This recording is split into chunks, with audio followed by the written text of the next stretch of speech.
the marvelous Anne Margaret Lewis and Trends in Fantasy. Take it away.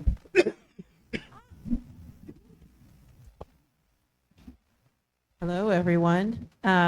Welcome to Trends in Epic Fantasy.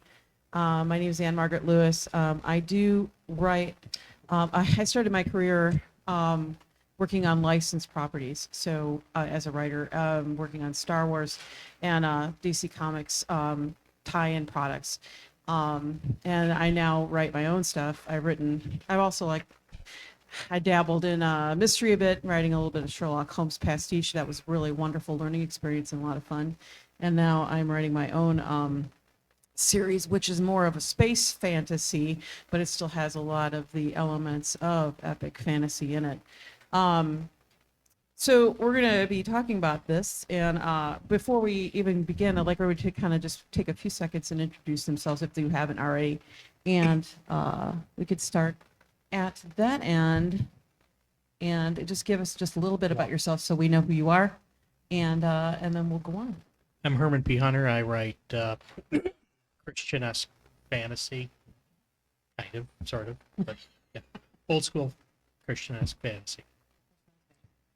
Hi, everybody. I'm Tony Andarian. I'm an author of epic fantasy, working on a series called Sanctum of the Archmage, which got its start in the world as a role-playing computer game.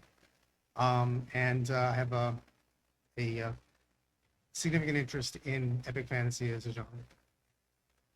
Hi, I'm Bill Willingham. I am not writing in epic fantasy currently. I think looking back on Fables, my long-running series, that in hindsight, I guess it could be argued that fits, but we didn't set out to do that, mostly because most of my comic series gets canceled after 6 issues.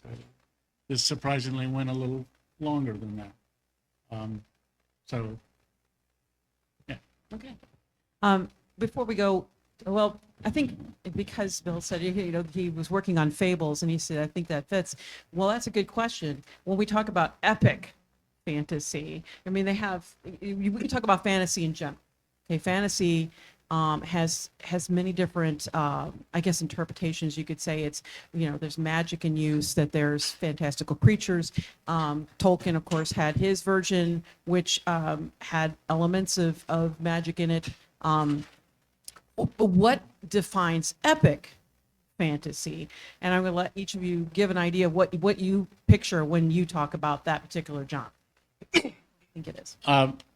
Epic is big scale, big stakes. I think in a large cast, it isn't only that, but I mean, without that, you probably fall short of epic. Game of Thrones, epic fantasy, big scale, big stakes, far too many people, far too many characters. The compared thing to it right now, Patrick Rothfuss, what is it, Name of the Wind, was it? Not epic, big, sprawling in the sense of how big it is word-wise, but it's kind of a cozy fantasy. It's one or two people and their lives. So I think that's the difference.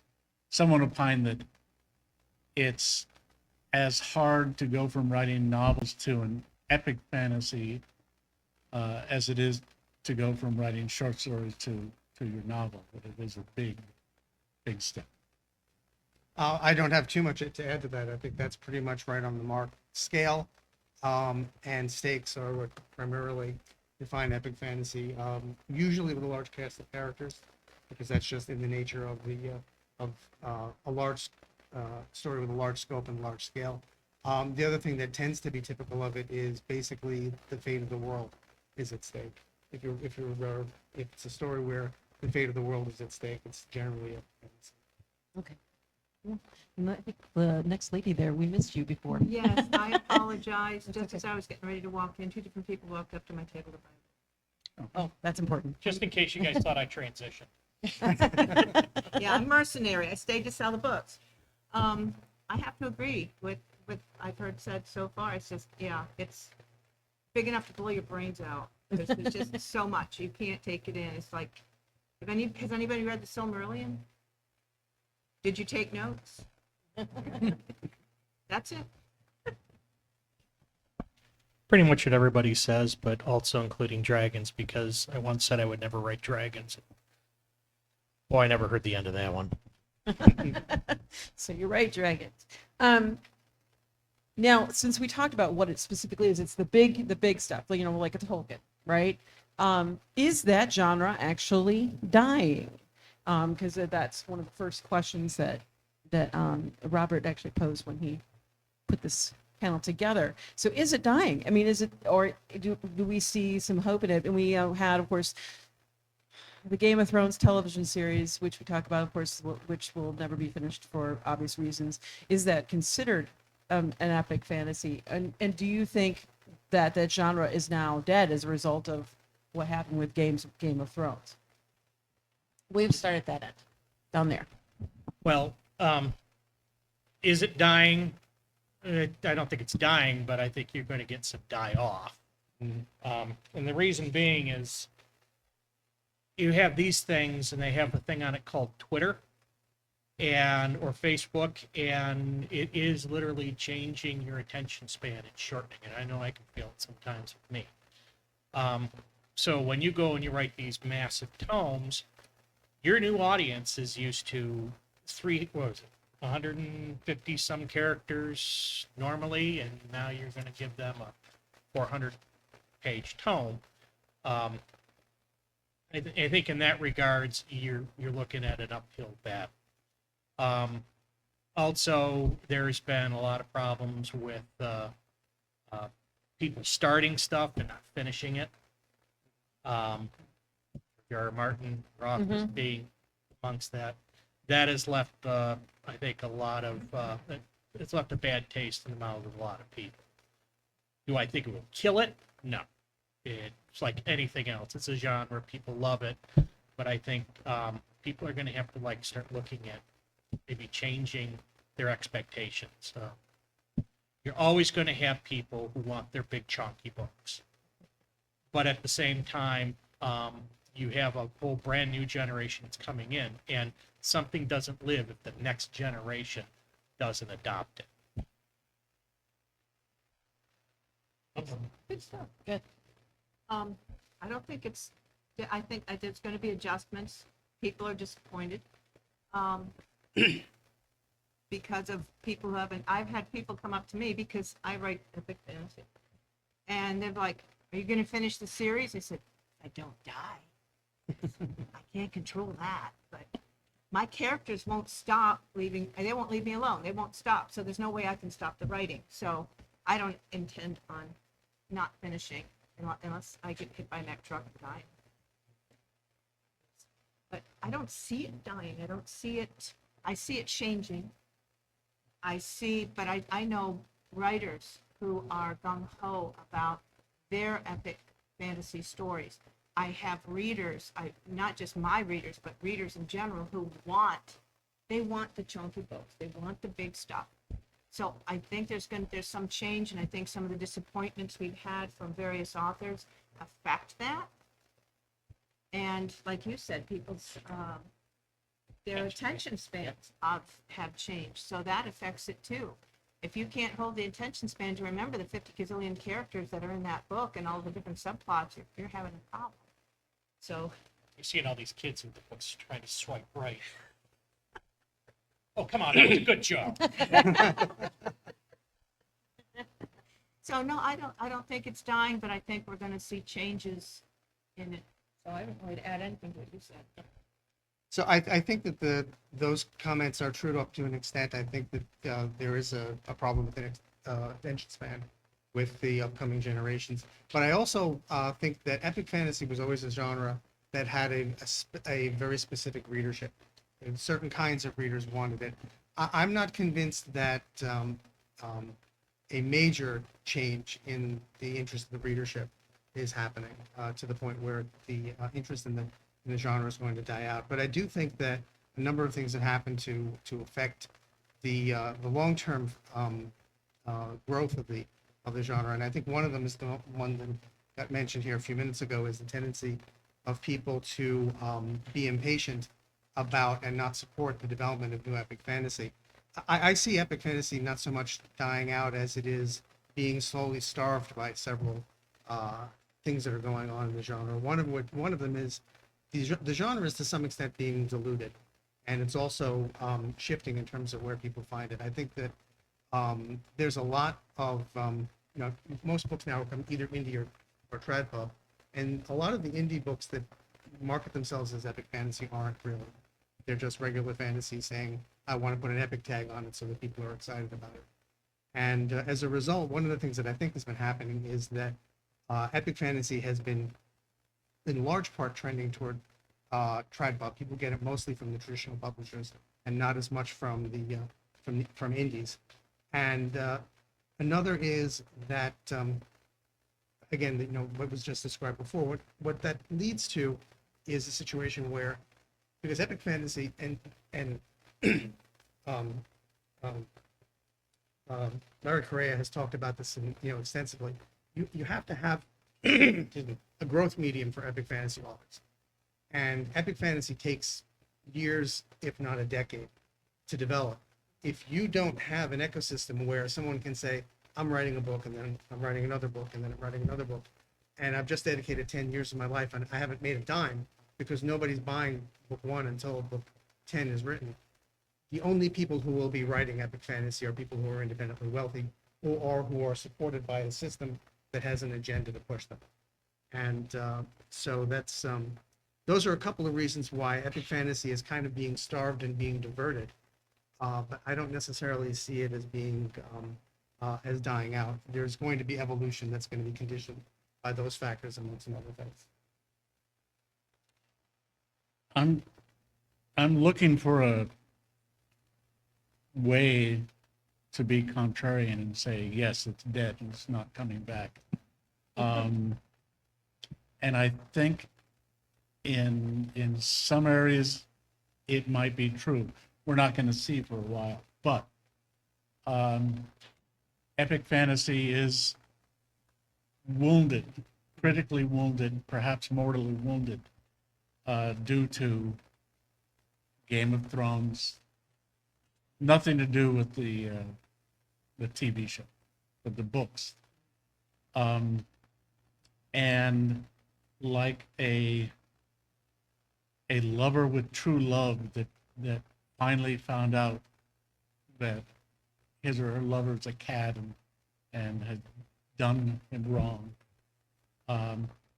They learn to love again, only to have that one fall apart and turn out to be caddish and evil and not there as well. Twice in a row with the biggest things going in printed material might be a little too much to easily recover from. Readers are mad. All of them disappointed, but a pretty big majority just mad. As in, I'm not going to fall for this again. But more to the point, traditional publishers with whom I've stupidly had too many recent conversations just on this subject. I apologize. That seems an appeal to authority, and it's not. It's more the pathetic state of my career. They are madder than the readers. They are more hurt and more scared. Now, traditional publishing has always, I don't think it's a dirty little secret, but it's always operated on fear. Many other emotions and motivations, of course, but fear, absolute fear. Nothing scares them so much as having made a decision. It's funny, but I'm serious. Yeah. Um, Absolutely. I could see your point. Yes. I am I am writing a book now that is for a kind of a new but an old publisher. I can't explain yet. That it's 3 volumes. The one thing we've pretty much agreed to is that if it is indeed going to be 3 volumes, whether it's, we've even spoken about the idea of just combining it into one, like, this thick or something. But all 3 have to be done before we even admit the existence of the first one. Yeah. Luckily, I'm not independently wealthy, but like you said, the commitment that involves is actually supported by this publisher who's, I guess, new or naive enough to say, okay, well, we're going to keep you alive and stuff during the preparation problem, since it's basically our condition that it has, we can't come out and say book 1 is done and we're pretty sure he's going to finish the others. I think that's the only way it can happen now, and it's not a traditional publisher. Wants to be, and probably will be soon, but yeah, traditional publishers wouldn't try that. But the ray of hope is that we are in the West, and well, universally, a pretty contrarian people. And one of the less genteel attitudes we all have is kind of a little bit of schadenfreude that, aha, you just bungled it, you dropped the ball, and the ball is well and truly dropped. And I'm kind of standing near enough to pick it up. Whether epic fantasy is dead or not, those readers haven't died. There is a vast audience out there waiting to be convinced. They don't think they want to be convinced because they're still mad as hell, and they deservedly will be for some time. But they're waiting to be served because they love this stuff. And someone, a lot of people are going to try and fill that need. Someone's going to succeed because, play the numbers. Someone will. They'll come back. They'll always come back. If you build it, they will come. Yeah, I don't Yeah, think they left. I think we need to come back. Yeah, Yeah, we need to exactly. you mentioned the whole the way people read is different. That you touched on that, Bill, with when you start a series and a publisher wants you. I have 2 books done in a series. I'm working on book 3, and it's been a very slow slog.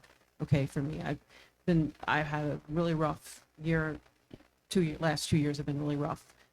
So I've not been able to write as much as I normally would, besides working full time. So I've not finished book 3, but they're holding on to it, and they're holding on to me because they like the first two books, but they won't put those out until I finish book 3 because of the way people read.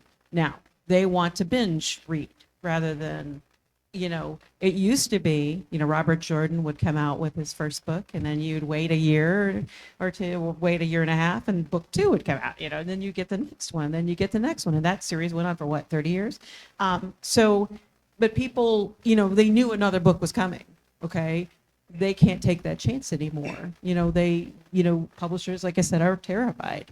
You have to have all books done. And I think that also is a result of Mr. Martin and his career. Absolutely. But there's also the disappointment. And when you look at epic fantasy, and this is something that I wanted to discuss this because is part of the epic fantasy genre, should it be more edifying? And the word, when I say edifying, I mean something that enriches you. Okay. What Martin was doing was, I couldn't, okay, when I read the books, okay, and I did not read them, I couldn't read them all. Okay. You get invested in a character, and there's a promise made between you and the reader. okay, that this is your hero and you're going to follow him through, and then they get killed, 2 chapters in, and you're like going, what was I making this, commitment to?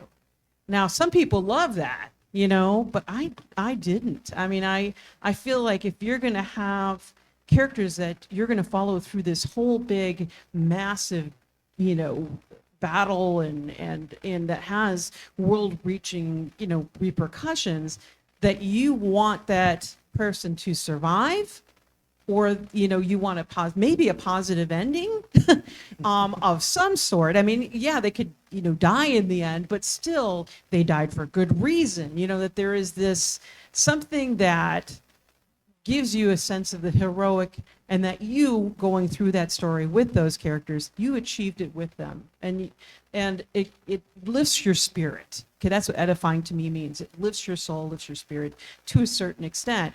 I don't know if you guys agree that that's part of epic fantasy, that whole idea should be uplifting or edifying or not. And if that was part of the disappointment that people felt when experiencing Game of Thrones or not. You guys can let me know your thoughts on it. But There's go an ahead. essay making the rounds that I saw today, and some people looked up, that posits that is the real reason George Martin will never finish Game of Thrones, is because he's not capable of writing an edifying story. And while it's true, he is Mr. Spock in that one episode where he's on the little harp singing, "Oh, bitter dregs." All of his stories are that, and so he cannot possibly write an edifying story. I think he won't finish, but as much as that was a really well crafted essay, I don't think that's the reason.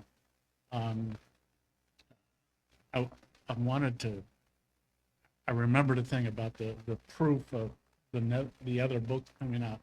You remember that video that they had to do? I think it's when the manuscript of Winds of Winter came in, where the editor had the printed manuscript on her table, and she just did a video where she opened random pages and read just enough to see that these weren't just a stack of empty pages, that it was handed in, we are coming out with it. That was one of the saddest and most cringe-inducing things I've ever read. So if we're going to do here's book 1, and we promised that book 2 and 3 are finished, we might have to provide proof, hopefully not like that video, because it really was a wretched, and boy, if I was George Martin, I would be so embarrassed by that more than anything else, that this kind of school marmish looking woman had to, prove it is there. Because the implication is that, yes, we would perpetrate a scam. He would be part of it, that this thing is finished. Anyway, but edifying. It would be nice if it were. Is there, since Game of Thrones doesn't actually exist yet, is there an epic fantasy that isn't at least partly edifying or forward-looking as to, the value of heroics and sacrifice and all that? People being better than we are? Yes. Is there? What? It's widespread in the genre these days. I mean, I don't want to.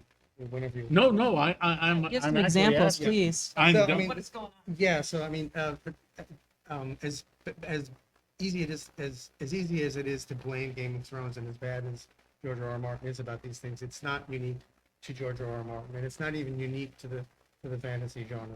There's been a series of nihilistic trends in culture in general over the last 30 years that have led to increased denigration of exactly those values that you were just describing in multiple genres, across fantasy, science fiction, standard traditional literature, and so on. And so I would, the thing that I would say is that fantasy and epic fantasy are not immune to those. So that, for example, there's the genre called grimdark, which basically features exactly that, the subversion of those expectations. Now, my personal opinion, which I think is right, is that the one of the reasons for the floundering of these genres and these story media is the loss of I'm trying to think of the right word, the inspirational, uplifting, idealistic, heroic Hopeful. themes, hopeful themes. I stole. No, that was the next word I was Great coming minds. for, actually. Are what make epic fantasy attractive to many, many people, and they're being starved of that. They want it. They don't necessarily know what they want or that they want it, but they will. I think they will respond to it if and when they see it again. So, I mean, the bottom line there is that those are trends in the culture in general, and it's going to take people who basically come out and say, we want to bring these trends back. This is something that we think needs to come back. We're going to publish it. We're going to write these stories. We're going to publish these stories. We're going to market these stories, and we think that if we build them, they will come back. And so my answer to your question is yes. I think that that's important. Yes, I think that that's something that's needed not only to revitalize the genre, but to help rebuild a healthy culture in general. If that makes any sense. Anybody else have anything to add on the end there? Ditto. Ditto. Okay, ditto. Now, were you going to say something? Okay, go ahead. Yeah. Well, I think part of the problem with George R. R. Martin's stuff is that it started out with Winter is Coming and it ended up with She's McQueen. So I think he's lost. He sort of has just lost his way into the politics and all that other stuff. In addition to the fact that he's actually not writing it. Do I think that it's edifying? I will tell you this. I have fielded, because I've done a bunch of events this year and a few last year, the one question that I field from probably about half the people who look at the books is this grim dark? Is this good versus evil? And when I say, no, it's not grim dark, yes, I deal with it's good versus evil, this type of stuff, they almost always look relieved. I think people are kind of getting sick and tired of the nihilism, of the lack of something, fortifying, edifying, in the books and their conclusions. They're willing to journey through, the entire story with you, with the hope and expectation that at the end, number one, you'll give them a satisfying ending, but number two, you'll give them an ending that doesn't feel like everything's going to crap. So, that's my thought. If I could add a tiny smidge to what you said, I think Smidge away. I smidge very good. I think it's to the point, because I remember when I was reading all of Martin's books, I always felt like I needed to wash. People are looking for something they can read where they don't feel like they're dirty and they have to wash. Smidge. Okay. You want to take a question? All right, Dan, go ahead.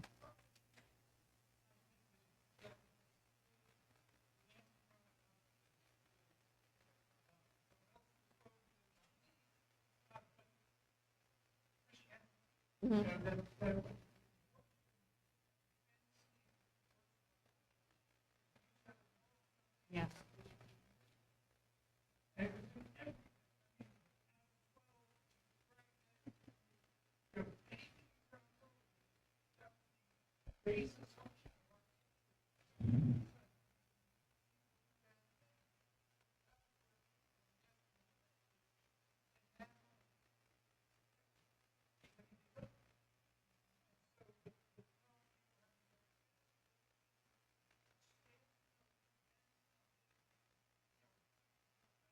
It's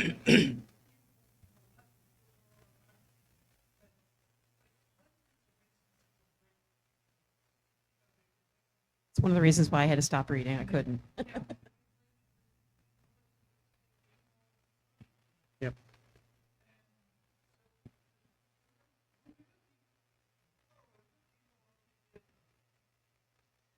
can I Go ahead, argue continue. that just a bit? Okay. I'm good. sorry. No, go ahead. The thing that I've just noticed recently among very vocal online Christians is the phrase,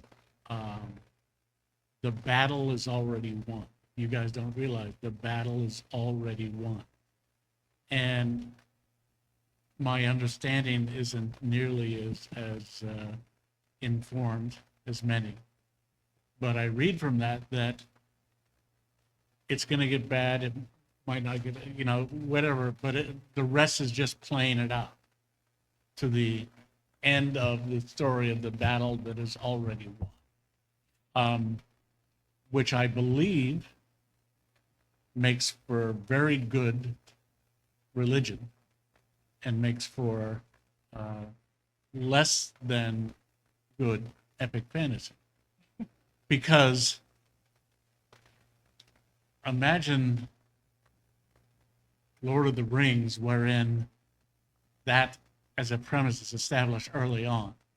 We got to play it out, but it's already won. It loses something for me. The stakes have to include, I believe, that we may not win. We strive for the good, and it's an individual battle too, not just an it's external one. It's our duty to strive for the good, knowing that very few of us are going to make it, and knowing that we might not make it at all. Yeah, and that was kind of course, I want to answer you, and let you talk.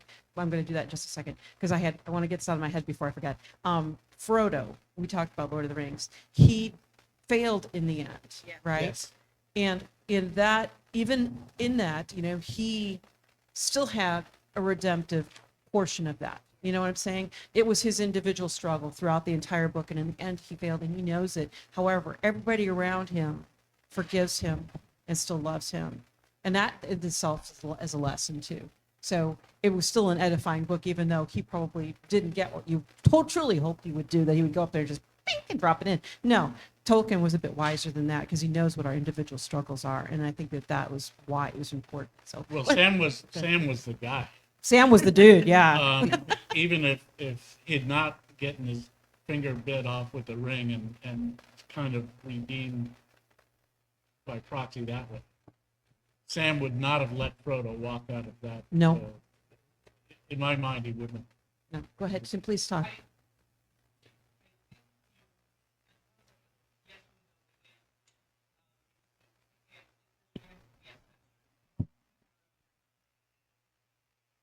Right.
Can I address that?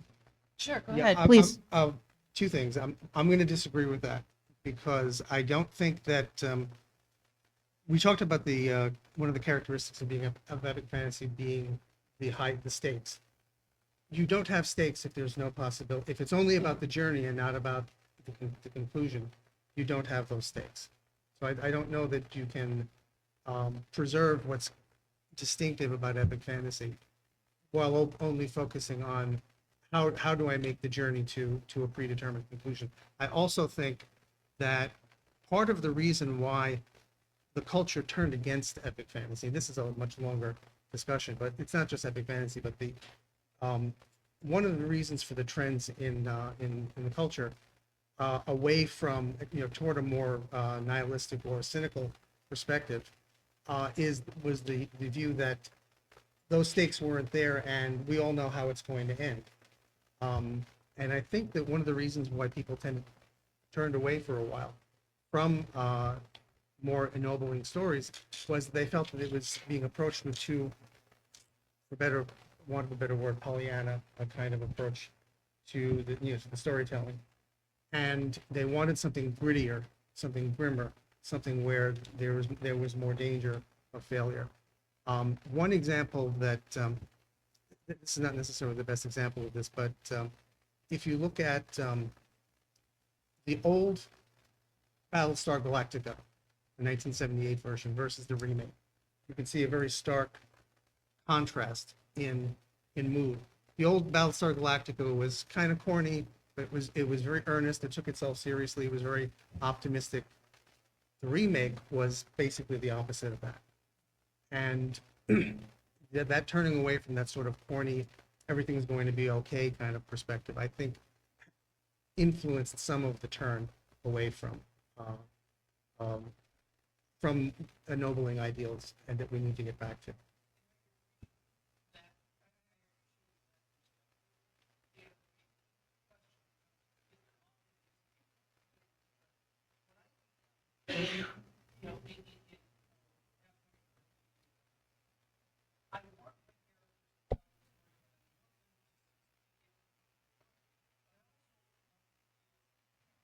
Mhm.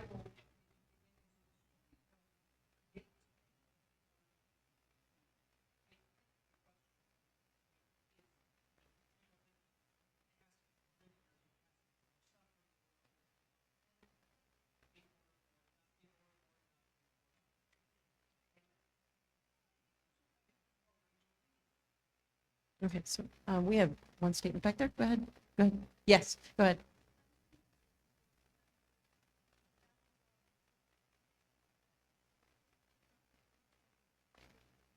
Oh, I'm prepared to admit I don't understand what it means.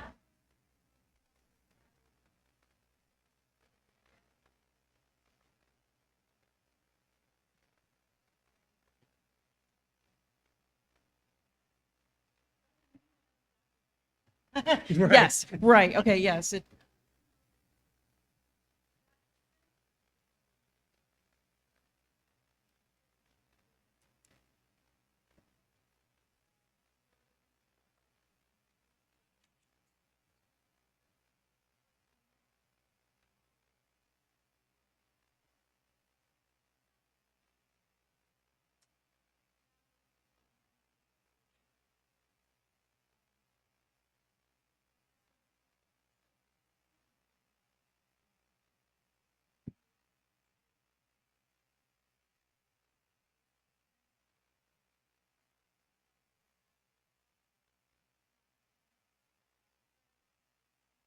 John C. Wright.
Death has already been defeated. Okay, so we have a streaming audience, and I completely almost just forgot about that, and I don't know if they can hear what you're saying.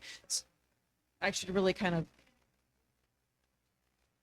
Just to really summarize for the streamers, what she's saying is that, the idea of the battle is already won has really more to do with the defeat over death, more than the fact that your life is going to be easy and simple. But your truth is, yeah, we're still gonna have suffering. Bones are still gonna break. We're still, as I don't know how many people watch The Chosen, but Jesus actually addresses this. You're still gonna have a lot of problems in your life. Things are not gonna be. You're not gonna be. It's not gonna be happy, happy, joy, joy until the second coming. No, it's gonna be. You're gonna be. There's gonna be a lot of misery, and it's the epic battle still occurs. Okay, and there still are great stakes.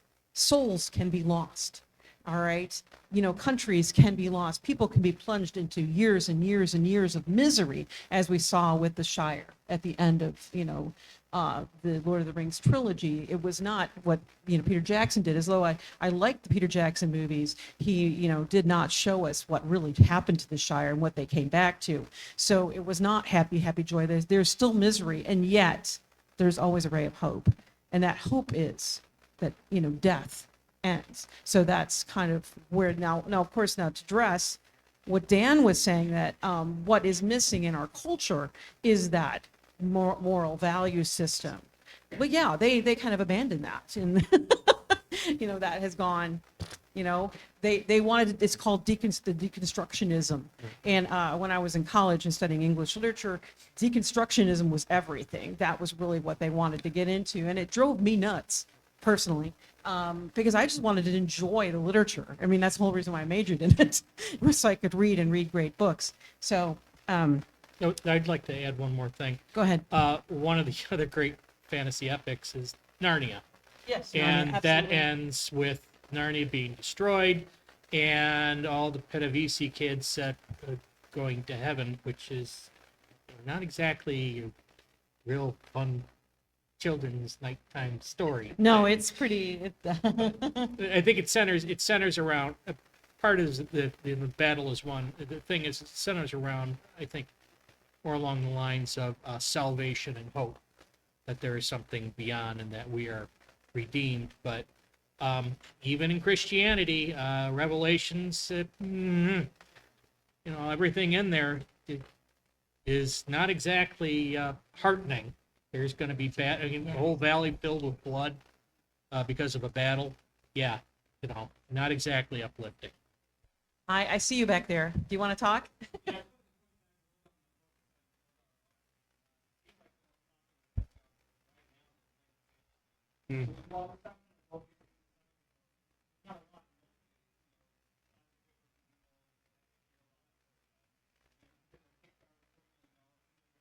Yes. People want Brandon Sanderson. I can understand that.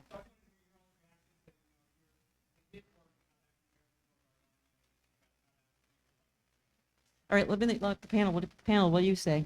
What do you want to go? We'll start at that end. What did Brandon Sanderson and I've his never Kickstarter? read Sanderson. Okay, So all right. Anybody else? I've tried to read Sanderson, and I don't like him for two very important reasons. One, he got that $40 million. I mean, Envy is a seven deadly sin. and two, he at a WorldCon,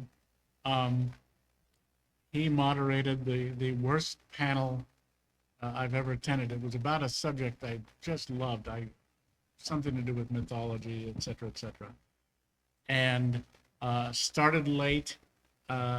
He vamped because they were waiting for one guy to show up to the panel. So 20 minutes in, he's still saying, okay, I guess he's not going to show up. Then he threw it out to the audience. Is there anyone in the audience that can fill out the other panel seats? Now, I have a very strict philosophy about panels at conventions, which is, this is the show. If you don't have a prepared show, you have just stolen money from each and every one of the people that paid money to get there.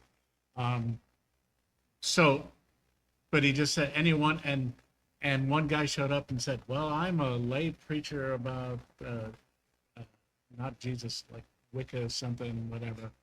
And the guy goes, yeah, okay, sure. You can fill it out. Now, there were already 3 people that were purportedly prepared to talk on the subject, and now this guy, and he kind of comes up the aisle, and then that just started a parade of weirdos.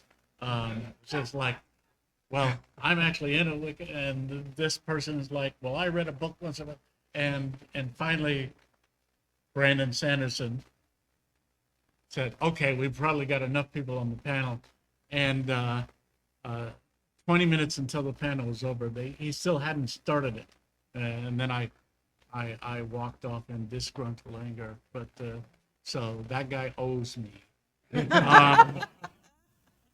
But other than that, I hear he's a pretty good writer. So to yeah, just on that, I've read some. Say what? Oh, God, no. Obviously not, but if that, given that story, yeah. When I did my one con, there were such strict rules about running panels. Oh my goodness. I've read some Brandon Sanderson. I think that he is a good writer. I think that he's does not suffer from a lot of the problems that we've just been talking about. And he's a good counterexample of what is keeping epic fantasy going. He and The fact certain that he other got so much examples. money for that Kickstarter is Yeah. evidence that people want it, Oh yeah. and they want the real stuff. But you know, But it's illustrative of the point that I made before. He is a traditional publisher, traditionally published author who has been, who has an established fan base and an established Right. body of work, and he's known. Epic fantasy is relatively hostile to people who do not have that standing today for a variety of the reasons we just talked about. He was, but when he did his $40 million Kickstarter, he didn't do it through. I know. Yeah, he went indie. Yeah. He said, "All right, I'm out. I'm breaking off on my own." I admire that. I do, as much as. But he was only able to do that because of his status as an established traditionally published author. And because he finished his stuff. Well, I'm sure that, and that's something to do with why He he was an took established a author. weekend break and wrote Yeah. 4 novels. For Yeah. God's sake. Probably Yeah. a little longer than that. Yeah. Yeah, that guy. Yeah, he Another produces. reason I There's no hate him. question that he gets stuff Prolific done. bastard. No question. Yeah. Well, we're let's see. We're supposed to stop at 5:50, and we kind of are at 5. Well, we just now. And just yet dinner's the only thing next. Dinner's the only thing It's next. one door away. One door away. So what I'll do is I'll take maybe 1 or 2 questions, and then we can go ahead and call it. What do we got? Go ahead, gentlemen.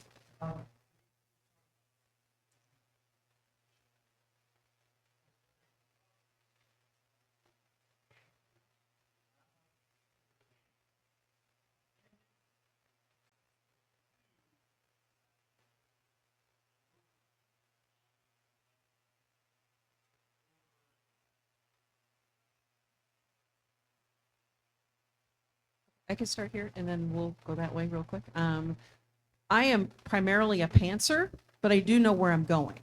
I know what my ending is. So, and yeah, my characters do take over, and they show me things that I do not expect.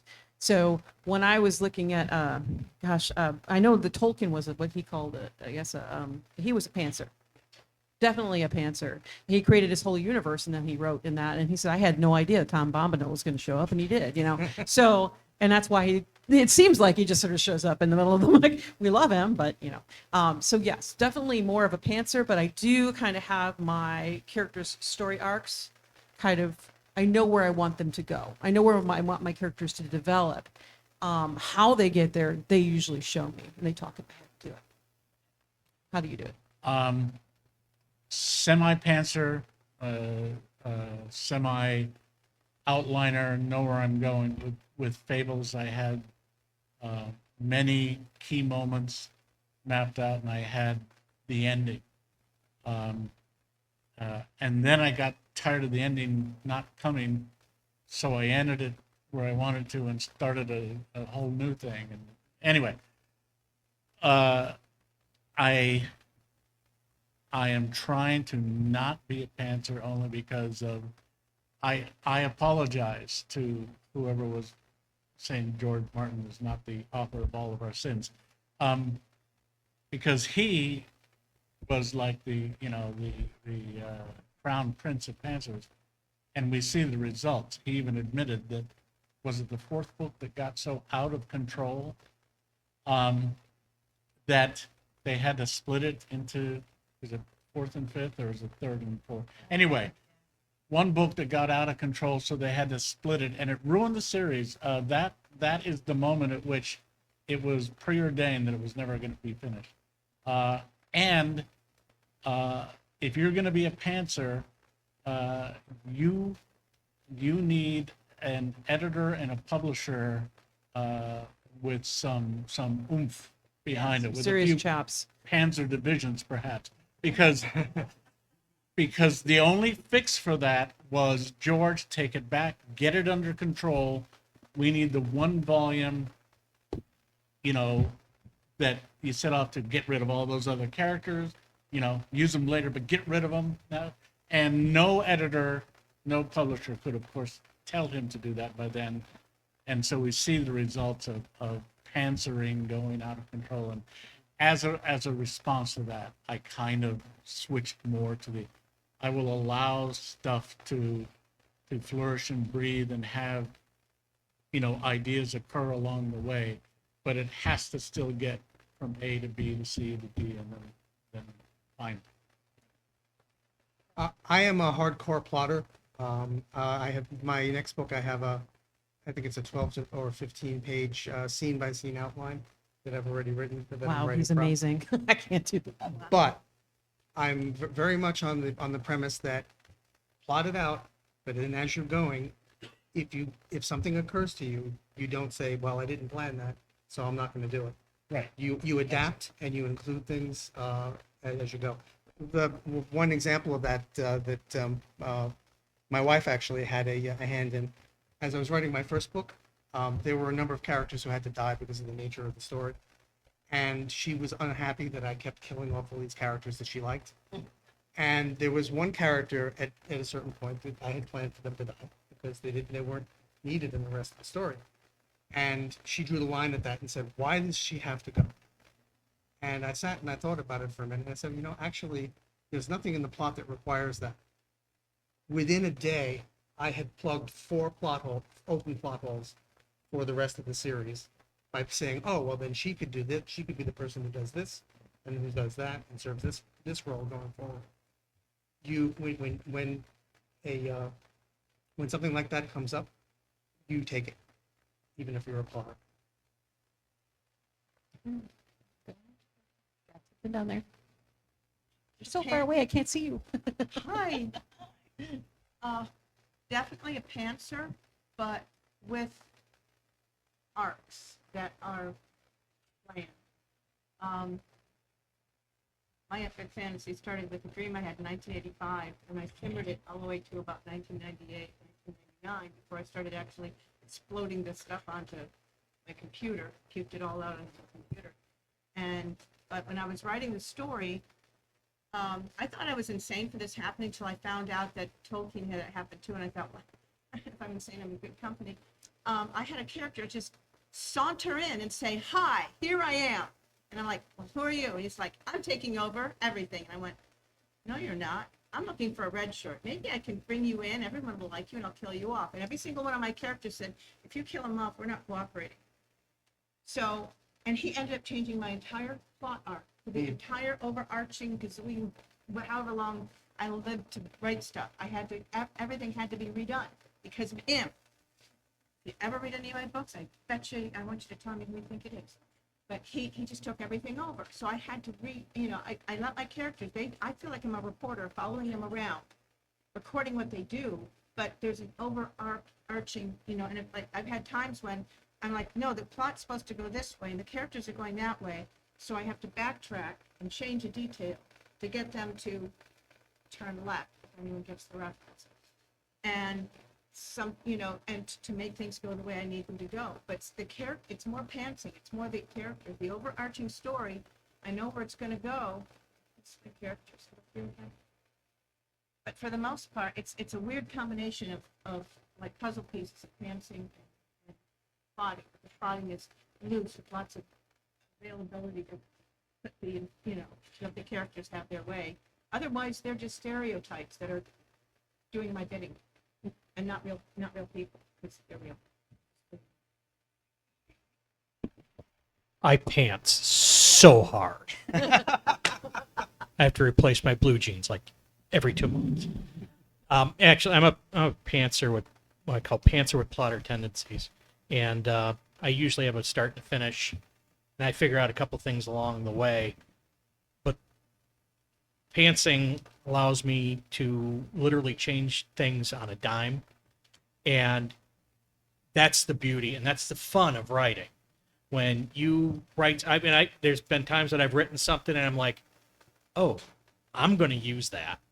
I don't know how yet, but I will. And 9 times out of 10, I usually do. But yeah, I love pantsing and it's fun. And I don't know if I could do it. I mean, I couldn't even frickin' outline in school. That's the reason why I did so bad in school. So it's all up in my head. I figure a bunch of stuff out and then everything else just sort of fills itself in. I think, thank you guys very, very much. It's been a wonderful, I wanted to take more questions, but I think we're all done. I think we have to go get food. We have So, the hangry. Thank you we very have the much. hangry.